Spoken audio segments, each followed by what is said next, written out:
अच्छा जी, next head है हमारा वर्कर्स, एम्प्लॉयज़ वगैरह।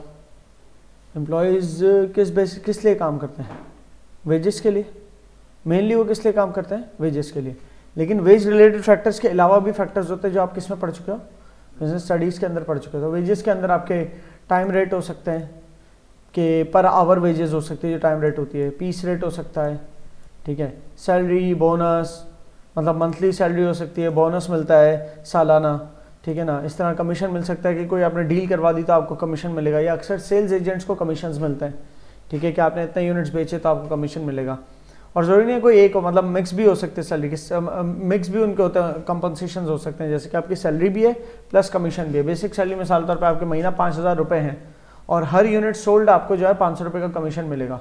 तो एक बंदा कोई भी चीज़, फॉर एग्जांपल कोई अगर गैजेट बेच रहे हैं, कोई मोबाइल फ़ोन बेच रहे हैं और पर यूनिट सोल्ड के ऊपर 500 का कमीशन है अगर, और बंदा पूरे महीने में मिसाल तौर पे 100 यूनिट्स बेच पाता है,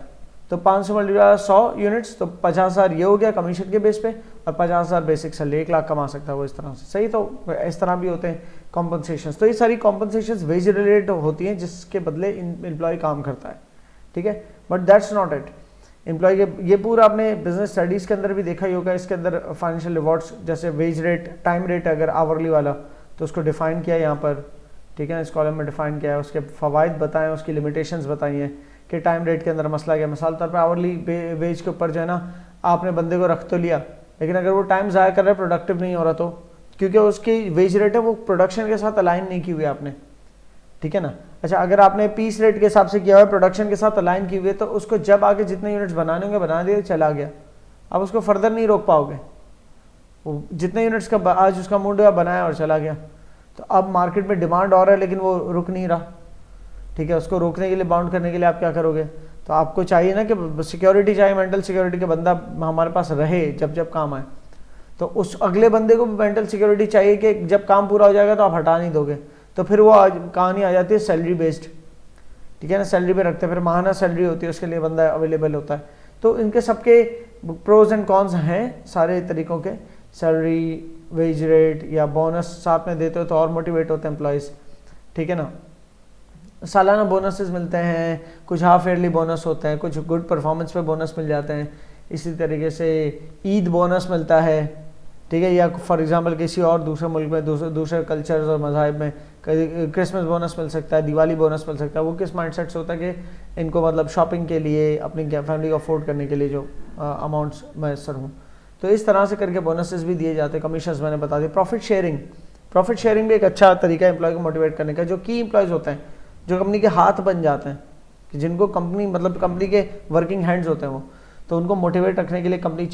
ये भी चाहती है कि उनको प्रॉफिट शेयरिंग भी दे दे थोड़ी। तो इससे क्या होता है, वो चाहते हैं कि कंपनी का प्रॉफिट ज़्यादा हो, क्योंकि कंपनी अच्छा परफॉर्म करेगी, प्रॉफिट ज़्यादा होगी तो उनको भी एक शेयर मिलेगा, ठीक है। अच्छा जी, वेज रिलेटेड फैक्टर्स के अलावा नॉन वेज रिलेटेड फैक्टर्स भी मौजूद हैं जो एम्प्लॉय को जिसकी वजह से एम्प्लॉयज़ वर्क करते हैं। नॉन वेज फैक्टर्स कौन कौन से होते हैं? किसी किस्म के फ्रिंज बेनिफिट्स जैसे हम कहते हैं, पर्क्स,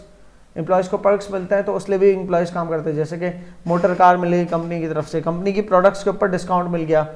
कंपनी की तरफ से अगर एम्प्लॉयज़ को हेल्थ इंश्योरेंस मिल गई, कि कोई भी एम्प्लॉय को या एम्प्लॉयज़ की फैमिली तक को मिल गई अगर हेल्थ इंश्योरेंस के हेल्थ कवर कुछ इस तरह से, एम्प्लॉय या एम्प्लॉय की फैमिली में से, डायरेक्ट फैमिली में से कोई उसके जो है ना बीमार होता है तो कंपनी कवर करेगी। स्कूल की फ़ीस हो सकता है, चिल्ड्रन की एजुकेशन या छोटे बच्चों की नर्सिंग केयर, वो ज़्यादातर फीमेल एम्प्लॉयज़ को मोटिवेट करने के लिए हो सकती है कि कोई रिसेप्शनिस्ट है, उसकी चाइल्ड को नर्सिंग केयर दी,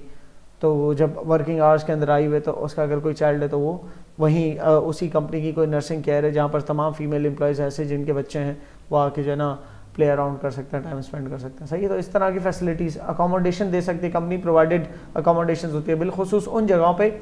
जो दूर दराज एरियाज़ पे जो फैक्ट्रीज़ होती हैं। For example oil and gas को एक्सप्लोर करने, ऑयल एंड गैस को रिफ़ाइन करने के लिए कोई फैक्ट्रीज़ है दूर दराज कहीं पे, तो वो शहर से दूर ही होती हैं। अब वहाँ पर एम्प्लॉय बार बार आ जा तो सकता नहीं, तो वो अकोमोडेशन प्रोवाइड करते हैं, और एम्प्लॉयज़ को जब अकोमोडेशन मिलती है तो कंपनी फिर एम्प्लॉयज़ बार बार छुट्टी मांगते हैं कि फैमिली के पास जाएँ, तो फिर ऐसी अकोमोडेशन भी देते हैं कि फैमिली को ही बुला ले वो पूरे कमरे। तो जितने की एम्प्लॉयज़ होंगे उतने ज़्यादा उनको पर्क्स एंड बेनिफिट्स दिए जाएंगे ताकि वो रुके किसी तरह। ट्रैवलिंग के पर्क्स मिलते हैं, आपको टूर दे दिया किसी किस्म का, जाके आप ना टिकट्स करा दी, या आपको ना कोई क्रूज ट्रिप दे दी, या किसी मुल्क की को टूर करने की आपको ट्रिप कंपनी ने फाइनेंस कर दी, हज उम्रे के पैकेजेस निकाल दिए, सारे क्या है फ्रिंज बेनिफिट्स हैं।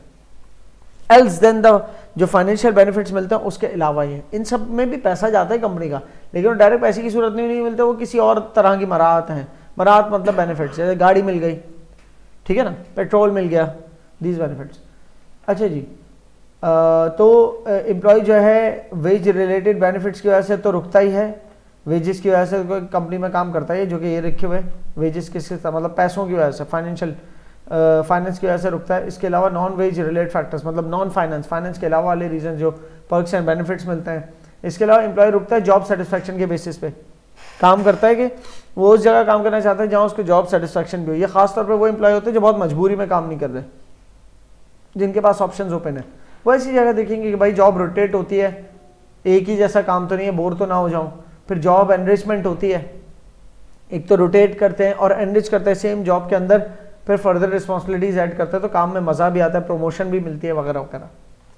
ठीक है ना। इसी तरह टीम वर्किंग है, कोलैबोरेशन है, ट्रेनिंग्स होती हैं, ट्रेनिंग्स के लिए एक शहर भेजा दूसरे शहर भेजा, तो ये सारी चीज़ें ना कहीं एक तरह से एम्प्लॉय को फील कराती है कि ओके फाइन, एक तो मैं स्किल वाइज भी अच्छा होता हूँ, मेरा एक्सपोजर भी अच्छा होता जा रहा है कि मैं अलग अलग ममालिक भी घूम रहा हूँ, कंपनी के अलग अलग ट्रिप्स के ऊपर जा रहा हूँ, फिर हर ट्रिप के ऊपर कंपनी और भी बेनिफिट्स देती है, कोई गेम प्ले फॉर एग्जांपल कहीं पे ना ट्रेनिंग प्रोग्राम रखा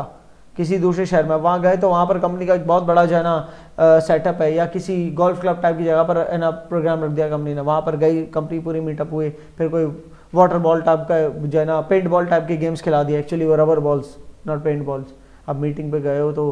पेंट बॉल तो समझ नहीं आएगा, बल्कि रबर बॉल्स भी समझ तो नहीं आना चाहिए, मीटिंग पे गए हो जख्मी हो के आ रहे हो, बट स्टिल इस तरह के होते हैं प्रोग्राम्स, ठीक है ना। म्यूजिकल चेयर खिला दिया, कोई भी टीम बिल्डिंग सेशंस करा दिया, होता है कुछ ना कुछ इस तरह का होता है,